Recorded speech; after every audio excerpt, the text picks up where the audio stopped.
The December wind was a physical predator, biting through the thin layers of Sophia's worn-out coat with teeth of ice. Curled in the alcove of a closed luxury boutique, she was a ghost, haunting the edges of a city that never slept but refused to see her.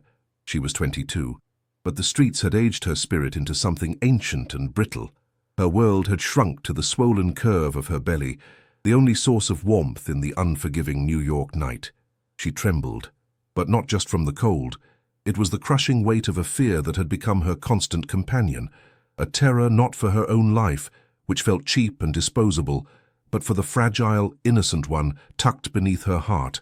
That tiny being was her only family, the only soul who loved her from the inside out. Hunger was no longer a pang. It was a hollow, echoing void that consumed her from within, making her dizzy and weak. The vibrant smells from nearby restaurants, garlic, roasting meat, warm bread, were a form of torture, promises of a life she could only witness through a fog of exhaustion. She was a product of a system that raised her until she was old enough to be forgotten, cast out of foster care with a suitcase of naive dreams and no safety net. Love, when it came, felt like a miracle, until the man who promised her a family vanished the moment 2 pink lines appeared. Now, 8 months pregnant, every shiver, every dizzy spell, felt like a betrayal to the child she had sworn to protect. She was failing before she even began. The silence was what scared her most. For hours, there had been no gentle flutter, no reassuring kick from within. The active life that had been her secret comfort, her proof that she wasn't truly alone, had gone still. Panic, cold and sharp, began to claw its way up her throat, choking her more than the wind. Was her baby sleeping, or was it fading? She pressed a frozen hand against her stomach, whispering desperate pleas into the fabric of her coat. "Please, little one, please just move. Let Mommy know you're okay." But the silence remained, profound and absolute. It was the sound of her worst nightmare coming true, the terrifying possibility that her body, starved and broken, was becoming a tomb instead of a cradle. She watched the city's elite pass by, their faces illuminated by the glow of their phones and the warm lights of their destinations.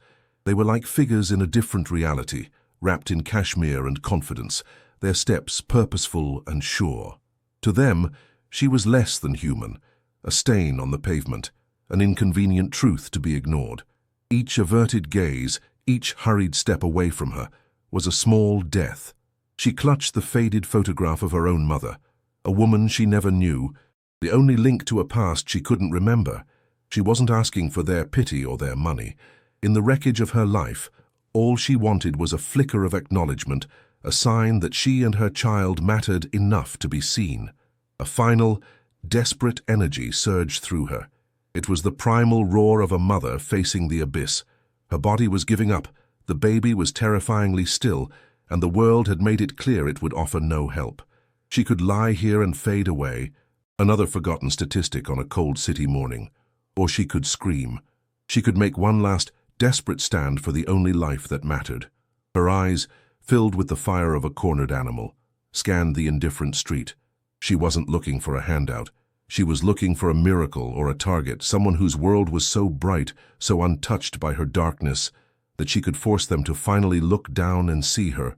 The revolving doors of Aurelia, one of the city's most exclusive restaurants, exhaled a gust of warm, spice-scented air. It was the scent of another world, a universe of warmth, safety, and abundance that felt more distant than the stars. Through the polished glass, Sophia saw silhouettes of people laughing, their gestures easy and their faces untroubled.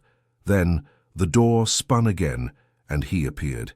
He was tall, dressed in a charcoal suit that fit him like a second skin, his posture radiating an unassailable authority. He didn't walk. He moved through the world as if he owned it. In that frozen, desperate second, as another wave of dizziness washed over her, a primal instinct took over. This was it, her one desperate, final chance. The silence in her womb was a death knell, and she would not let it be the last sound she heard. With a surge of adrenaline that was part terror, part maternal fury, she threw herself forward. It was not a delicate feint. It was a violent, jarring collapse onto the mercilessly cold pavement, directly in the man's path. She landed hard on her side, a shock of pain radiating from her hip. But it was nothing compared to the agony in her soul. Clutching her swollen belly with both hands, she tilted her head back and screamed. The sound that ripped from her throat was raw, ragged, and utterly piercing, slicing through the sophisticated hum of the evening. "My baby is dying inside of me," she cried out. The words a brutal, desperate truth hurled like a weapon into the placid night, aimed squarely at the man who stood over her like a stone monument. The effect was instantaneous. The polite bubble of the city street burst. Conversations halted. A couple dining on the heated patio froze, forks halfway to their mouths. Passers-by stopped, not in compassion, but in morbid curiosity, their faces a mixture of shock and suspicion. Whispers slithered through the small, captive audience. "What a scene," a woman murmured to her partner, pulling her fur collar tighter. "She's just looking for a payout." Another man shook his head, his expression hardened with cynical certainty. "It's a scam. They always know who to target." They saw a performance, a calculated act of aggression designed to manipulate and extort. To them, her pain was not real. It was a commodity she was trying to sell, and they were not buying. The restaurant's doorman, a stout man in a crisp uniform, moved with practiced efficiency. His face was a mask of professional disapproval, his steps quick and purposeful. He was a guardian of this sanitized world, and Sophia was a contaminant. "Ma'am, you need to get up," he said, his voice low but firm, devoid of any warmth. He didn't offer a hand. He didn't ask if she was okay. He spoke to her as one would speak to a stray animal that had wandered into the wrong territory. "You can't do this here. You're disturbing our guests." He glanced at the millionaire, Damien, his expression an unspoken apology for the inconvenience, a silent promise that this disruption would be swiftly handled. The judgment was clear. She did not belong. But beneath the frantic exterior, Sophia was trapped in a vortex of pure, unadulterated terror. She barely registered the cold stares or the venom in their whispers. The world outside her own body had become a muffled, distant echo. All that mattered was the terrifying stillness within her. The scream was not a lie. It was the most honest sound she had ever made. It was the physical manifestation of her soul tearing apart. They saw a grifter, a pathetic actress in a street play. But the narrator knew better. Inside, a mother was pleading with a silent God, bargaining with fate, convinced she was living the final, agonizing moments before losing the only person she had ever truly loved. Her performance was real, because her fear was real. Damien Caldwell looked down at the crumpled figure at his feet with an expression of profound irritation. He saw exactly what everyone else saw, a desperate, dirty woman pulling a classic over-the-top stunt. His life was a fortress built to repel such emotional assaults. He had seen countless variations of this act, the sob stories, the feigned injuries, the theatrical desperation. It was all noise, a predictable part of the city's soundtrack of misery. His first instinct was clinical and detached. Solve the problem. He reached into his coat, his fingers searching for his wallet. A few $100s would make her disappear. It was a transaction, nothing more. He felt no pity, no flicker of empathy, only a cold, deep annoyance at being delayed. The judgment from the crowd grew bolder, feeding on itself. "Someone should call the police," a man said loudly, his voice dripping with self-righteousness. "She's probably on drugs. It's not safe." The doorman, seeing Damien's impassive face, took it as a cue to escalate. He bent down slightly, his voice taking on a harder edge. "I'm not asking again. Get up now, or I'm calling the authorities." The word authorities struck Sophia with a fresh wave of panic. The police meant a sterile room, questions she couldn't answer, and the very real possibility of her child being taken by the same system that had discarded her. They weren't offering help. They were threatening erasure. If this story is touching you, please like and share. So many people live this reality in silence, ignoring the doorman's threat. Sophia pushed herself up on one elbow, her body trembling with a mixture of cold weakness and sheer force of will. She lifted her head, her tangled hair falling away from her face, and locked her eyes on Damien.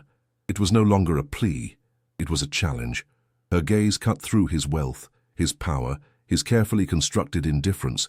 Her eyes were not begging for money. They were raw with a mother's terror. Burning with an accusation that was older than time itself, they asked a question that hung sharp and heavy in the frozen air. "Are you human?" In that moment, she had committed her greatest crime. She had made her suffering impossible to ignore. Now the world, in the form of one cold, powerful man, would be forced to pass its sentence. Damien Caldwell did not see a woman. He saw an obstacle, a vulgar, theatrical disruption in the clean, predictable lines of his evening. His world was a finely tuned machine of acquisitions, boardrooms, and calculated silences, and this raw, primal scream was a wrench thrown into its gears. He registered her dirty coat, the wildness in her eyes, and the swollen belly as data points in a familiar equation of urban desperation. His mind, ever the strategist, categorized the event instantly. A public shakedown, crude but effective. He felt the eyes of the other patrons on him, the weight of their expectations. There was no compassion in him, only a cold, sharp blade of annoyance. This was not a human tragedy. It was a problem to be managed, a piece of filth to be swept from his path with minimal contact. His emotional landscape was a barren, frozen tundra, a wasteland he had meticulously cultivated over 5 years. Feelings were liabilities, dangerous variables that had once cost him everything. He had surgically removed empathy from his own heart, replacing it with logic, efficiency, and an impenetrable wall of wealth. So when he looked at Sophia, he did not see a mother's terror. He saw a bad investment, a drain on his time and energy. He mentally calculated the cost of making her vanish, a few $100, perhaps 1,000, the same way he would calculate the cost of a nuisance lawsuit. It was a transaction, an expenditure to restore order. The narrator knew, however, that the fortress he lived in was not a castle, but a tomb, and he was both its king and its only prisoner. The doorman, sensing Damien's frigid disposition, became his unwitting enforcer. He moved closer to Sophia, his shadow falling over her like a verdict. "I've warned you," the doorman said, his voice now carrying the implicit threat of force. He was performing for an audience of one, the powerful man whose silent approval dictated his actions. The small crowd, emboldened by the lack of compassion from the man in the suit, hardened their own judgments. They were now a unified front of disgust and suspicion. To them, Damien's indifference was proof of Sophia's guilt. He represented their world, their order, their right to a pleasant evening uninterrupted by the messy realities of the less fortunate. They were all complicit in the invisible wall pressing down on her. With a sigh of profound weariness, Damien made his move. It was a gesture he had perfected over the years, a slight, almost imperceptible nod to his driver, who stood waiting by a sleek black sedan. The driver, a man trained in the art of discretion, understood immediately. He began walking toward them, his hand already reaching inside his jacket for the thick roll of cash kept for exactly these situations. It was a clean, sterile process. Damien wouldn't even have to touch the money, let alone the woman. He could erase her from his reality without ever speaking a word, without ever acknowledging her existence as anything more than a fleeting irritation. He was buying his peace, paying to not have to feel. But Sophia was not looking at the approaching driver. Her gaze remained locked on Damien, a desperate, silent scream that was louder than her actual cry. In his cold, dismissive eyes, she saw the reflection of every door that had ever been slammed in her face, every person who had ever looked through her as if she were glass. He was not just a man, he was the system. He was the embodiment of the world that had chewed her up and spit her out. The offer of money felt like the final, most profound humiliation. He wasn't offering to save her child, he was offering to pay her to let it die somewhere else, somewhere out of his sight. It was an act of violence cloaked in the civility of a transaction. The narrator could feel the tremor in Damien's soul, a vibration so deep he himself did not recognize it. He was a man haunted by the ghost of a scream. For 5 years, he had filled every second of his life with work, with noise, with anything to drown out the echo of his wife's final cries in a sterile hospital room, cries that sounded terrifyingly like the ones this woman on the sidewalk was making.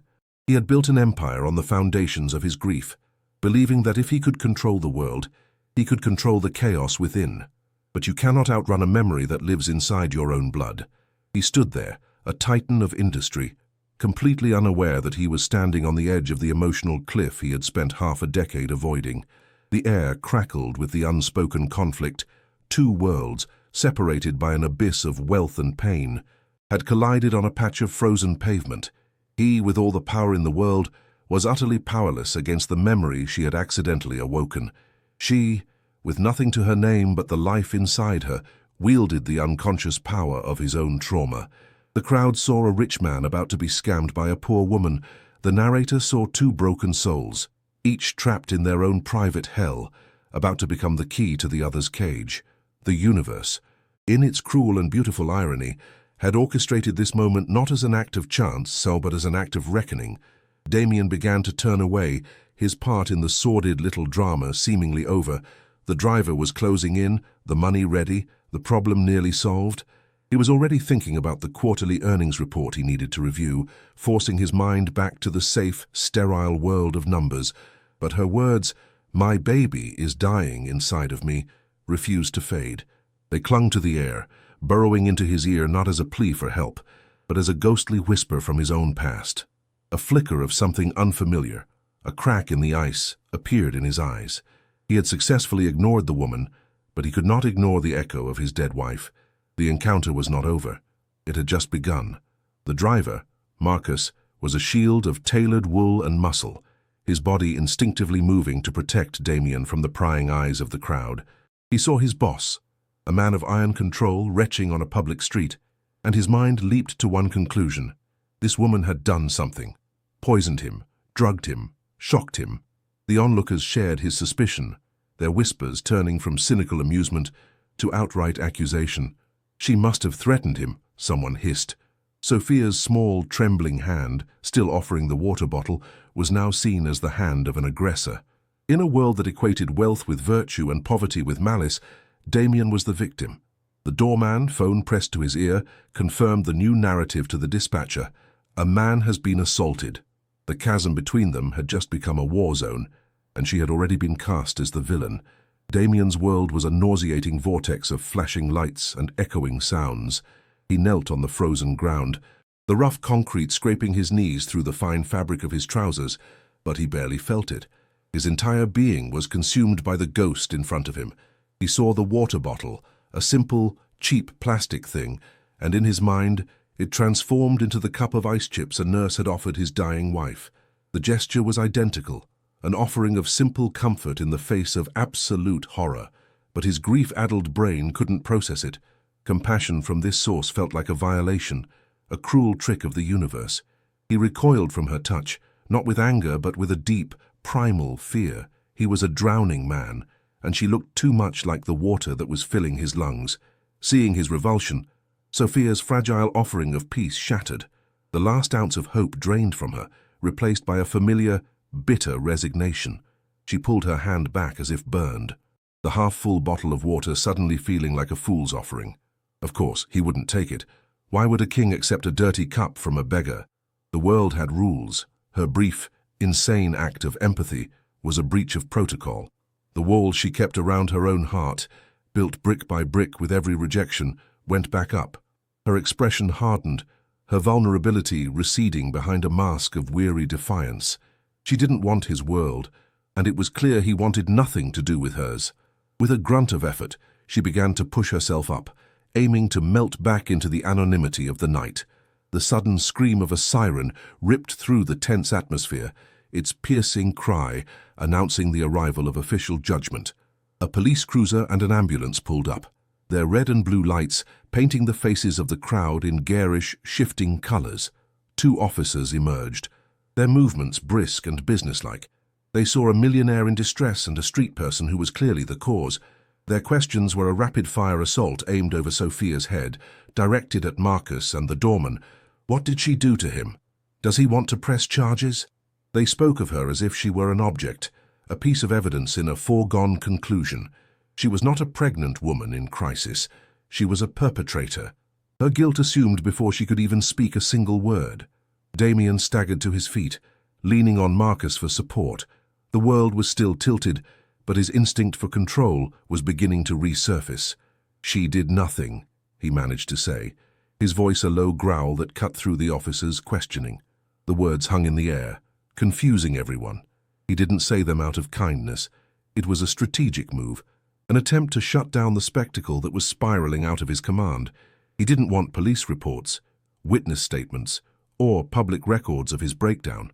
He wanted this entire incident erased.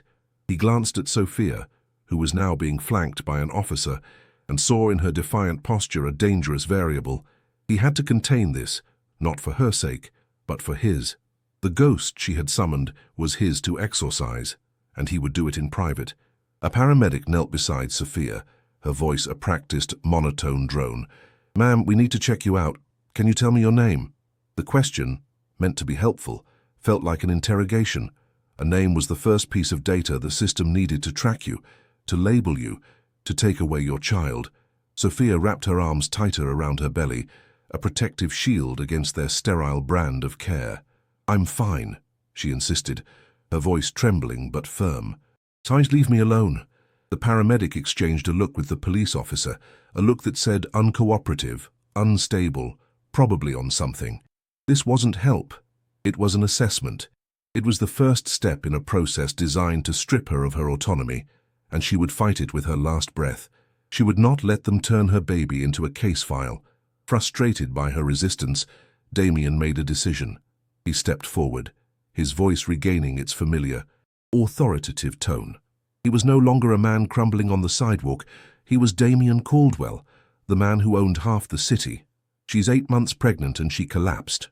"She's not fine," he declared, his words directed at the medical team but his cold gaze fixed on her. "She's coming with me. My driver will take her to Mount Sinai. I want Dr. Albright's team to see her immediately." He was not offering help. He was seizing control. He was moving her like a chess piece, placing her in a box where she could be managed and contained. The gesture was powerful, a display of immense resources, but it was utterly devoid of humanity.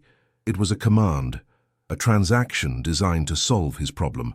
Sophia stared at him, disbelief warring with a surge of pure, unadulterated rage. He spoke about her as if she were a piece of damaged cargo to be shipped off and repaired. The humiliation was a physical blow, more painful than the hunger or the cold. "Your hospital," she spat, the words laced with the venom of a lifetime of being treated as less than human. "I am not one of your companies to be acquired. I am not a problem your money can just make disappear." The gathered crowd gasped at her audacity. How could she refuse such an offer? But they couldn't see the gilded bars of the cage he was offering. "I don't need a rich man to save me," she said, her voice breaking with the weight of her conviction. "I needed a human being to see me." Her words struck Damien with the force of a physical impact. He was a man accustomed to deference, to people fawning over his every word.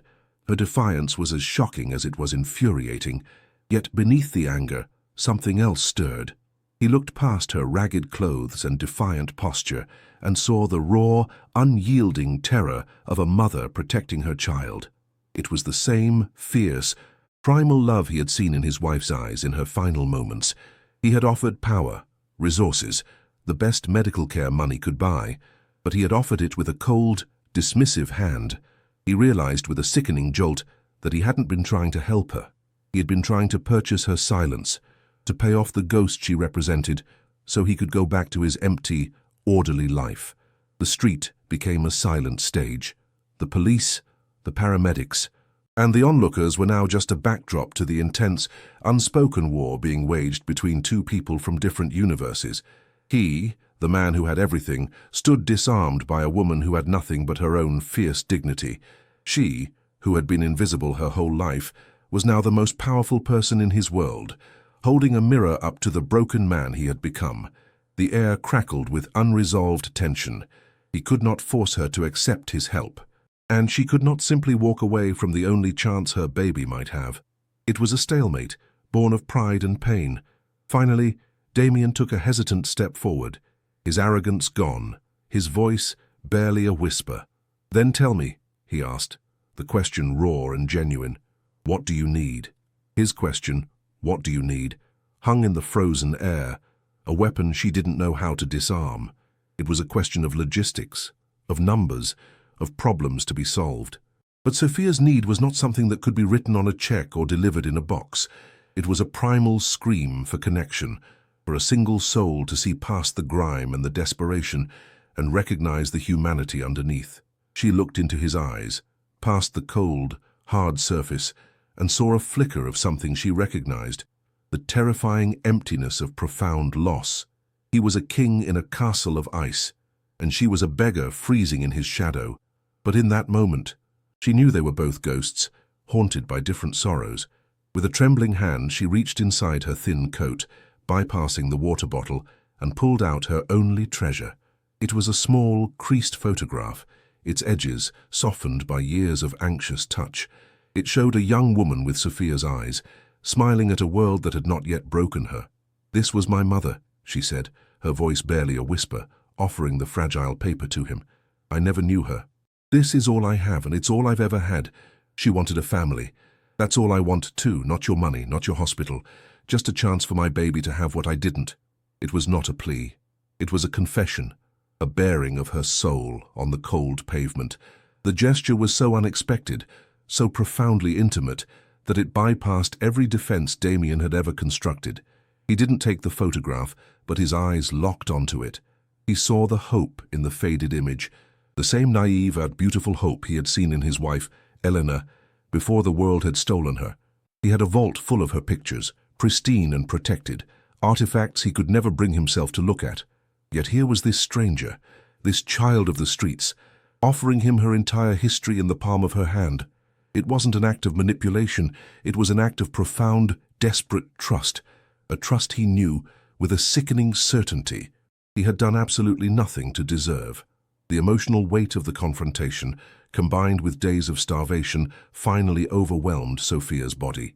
The world tilted violently, the colored lights of the city blurring into streaks of paint. A wave of blackness rolled over her, and she crumpled to the ground.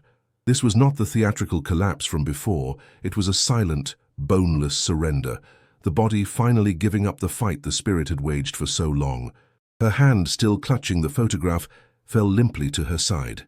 Her last conscious thought was a prayer, not for herself, but for the still, silent life within her. The narrator watched as her fierce defiance dissolved, leaving only the heartbreaking fragility of a young mother at the absolute end of her strength. Seeing her fall, truly fall this time, was the final blow. The carefully constructed dam inside Damien's mind didn't just crack, it exploded. The sounds of the street vanished, replaced by the frantic, high-pitched beeping of a heart monitor and the sterile smell of antiseptic. He wasn't on a New York sidewalk anymore. He was back in that blindingly white hospital room, the air thick with panic and the metallic scent of blood. He could hear Elena's voice, weak and terrified, whispering the same desperate plea for their child. The past wasn't a memory. It was a visceral, suffocating reality, and it had risen from its grave to finally claim him. The world he had built to forget was gone. The trauma, held at bay for 5 agonizing years, ripped through him with the force of a physical assault. A violent, guttural retch tore from his throat, and he doubled over, vomiting onto the pristine cobblestones. The contents of his stomach, the fine wine and expensive food from the restaurant, felt like poison being expelled from his soul. His bodyguard, Marcus, rushed to his side, shielding him from the shocked gasps of the crowd. They saw a powerful man suddenly struck ill, and their suspicion immediately fell upon the unconscious woman on the ground. To them, she was no longer a nuisance. She was a threat, a witch who had cast some terrible spell. They could not comprehend that the poison had been inside him all along, but Sophia was not unconscious. Through a haze of pain and dizziness, she saw him. She saw not a millionaire, not an oppressor, but a man in agony, a human being brought to his knees by a pain she could feel in her own bones. With the last of her strength, she pushed herself onto one elbow, her movements slow and agonizing. She ignored the paramedics now trying to approach her, ignored the suspicious glares of the crowd. Her world narrowed to the broken man just a few feet away. She reached for the small bottle of water tucked in her pocket, her most vital possession in this frozen world, and held it out towards him, her hand shaking violently. "Here," she rasped, her voice cracked and raw. "Breathe." The offer was absurd, impossible. A starving, pregnant woman on the verge of collapse, offering comfort to the man who had treated her like refuse. It was an act of grace so pure it defied the brutal logic of their world. She had nothing, yet she was offering him everything she had left. It was not a transaction. It was a communion of suffering. In that moment, she was not asking for help. She was giving it. The narrator wept silently, witnessing an act of humanity so profound it felt holy, a flickering candle of compassion held up against the storm of a cold as indifferent universe. Damien looked up, his eyes blurred with tears and sickness, and saw her outstretched hand. He saw the dirty, cracked fingernails, the trembling fingers, and the half-full bottle of water offered without condition. He saw past the grime and saw the gesture for what it was, an absolution. This woman, who had every reason to curse him, was instead showing him a kindness he had forgotten existed. The ice around his heart, 5 years thick, shattered into a million pieces. The pain was excruciating, but for the first time, it was a clean pain. It was the pain of feeling again. Do you believe a single moment can change a person forever? Comment below. We want to hear your story. He didn't take the water. Instead, he slowly, hesitantly, reached out and let his fingers brush against hers. The contact was electric, a bridge of flesh and bone built across an impossible chasm of class, pain and prejudice. The crowd, the sirens, the entire city faded into silence. There were only two people, two broken souls, touching for the first time not as a millionaire and a beggar, but as human beings. A single, hot tear escaped his eye and traced a path through the grime on his cheek. It was the first tear he had shed since his wife died. The fortress had fallen. The king was free. And in the eyes of the woman he had scorned, he finally saw his own reflection. The world snapped back into focus with the paramedic's voice, sharp and clinical. But Damien's attention was fixed solely on Sophia. He rose to his feet, not as a titan of industry, but as a man emerging from a wreckage. His voice, when he spoke, was unrecognizable. Stripped of its usual cold authority, it was raw and strained, yet held a new, unwavering resolve. "Stand down," he commanded the officers and paramedics, his gaze never leaving Sophia's pale face. He knelt beside her again, ignoring the filth on his $1,000 suit. "I'm taking her," he stated, not as an order to them, but as a vow to her. "She will not be a case number. She will be my guest." The word hung in the air, foreign and shocking. He was no longer managing a problem. He was protecting a person. Sophia flinched as Marcus, his driver, moved to help her up. Her body was a fortress of pride, conditioned to refuse help that always came with strings attached. She looked at Damien, her eyes searching his for the trap, the hidden cost of this sudden compassion, but the coldness was gone, replaced by a deep, hollowed-out pain that mirrored her own. Seeing her hesitation, Damien spoke again, his voice cracking. "Please," he whispered, a word so alien to his lips it felt like a prayer. "You offered me a kindness I didn't deserve. Let me offer you a safety you do." It was not an offer of power, but a plea for connection. In that one word, she saw the truth. She saw a fellow survivor. With a slow, deliberate nod, she allowed his hands to help her to her feet, accepting not his wealth but his humanity. The ride in the back of the Rolls-Royce was a cocoon of profound silence. The city's chaotic symphony blurred past the tinted windows, a world away from the fragile peace forming inside the car. Sophia sat huddled on the plush leather seat, a ghost in a palace, shivering not from cold, but from shock. Without a word, Damien removed his heavy cashmere overcoat and gently draped it over her shoulders.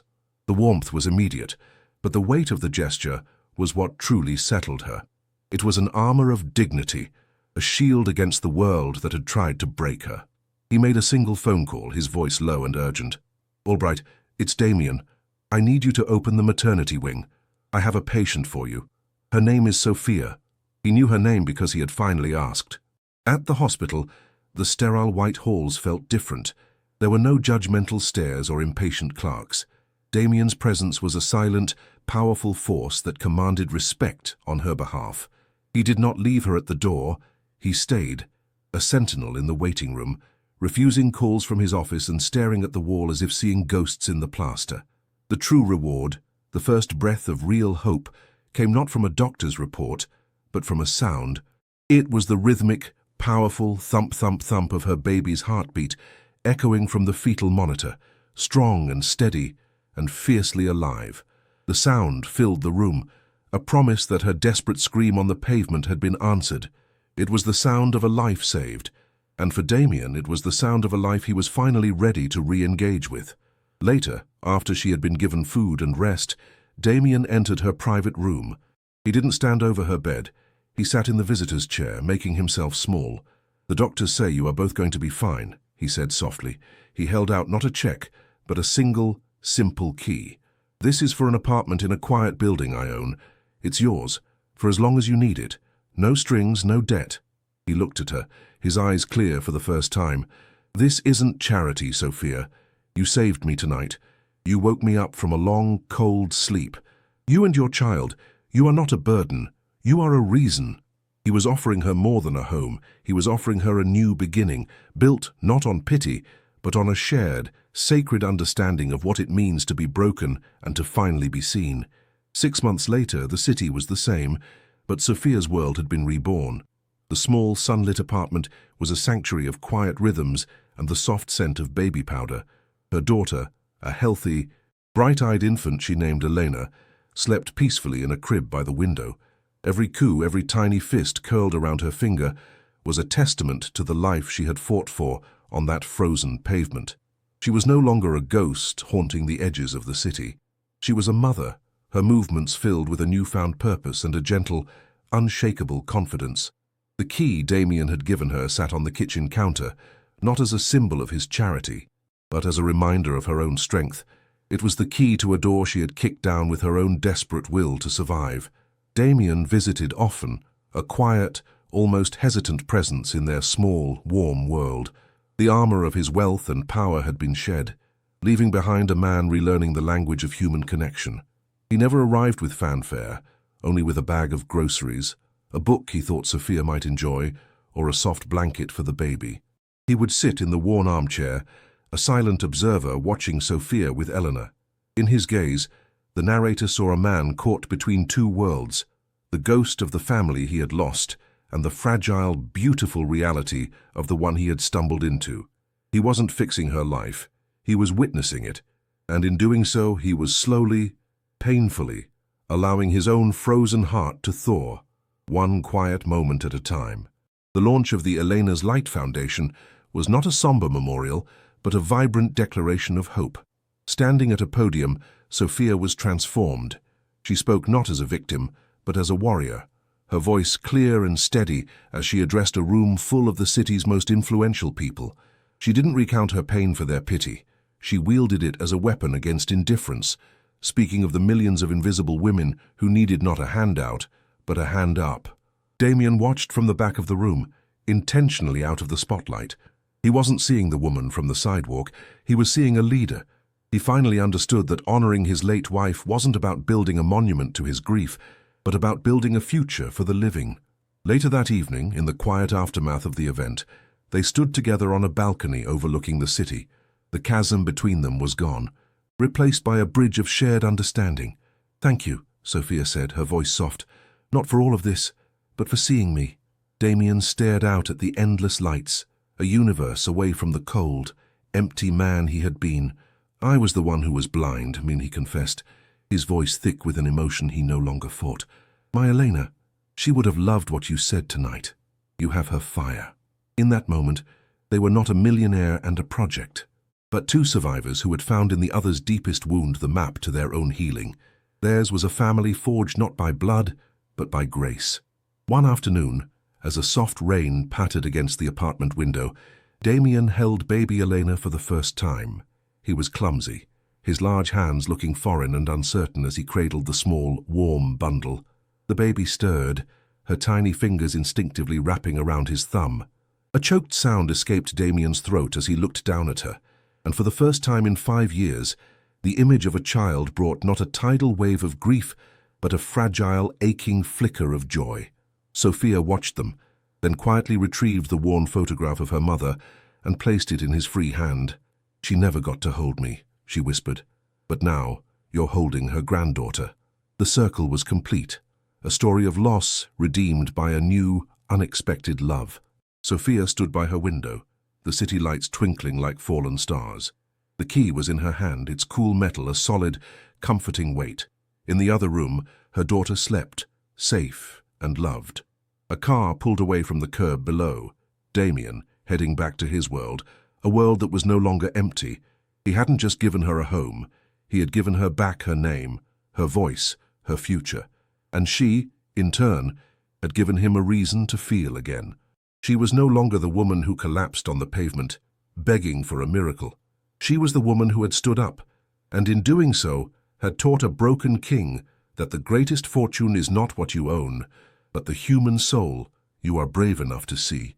If this story moved you, subscribe to our channel and share it with someone who needs to believe in hope.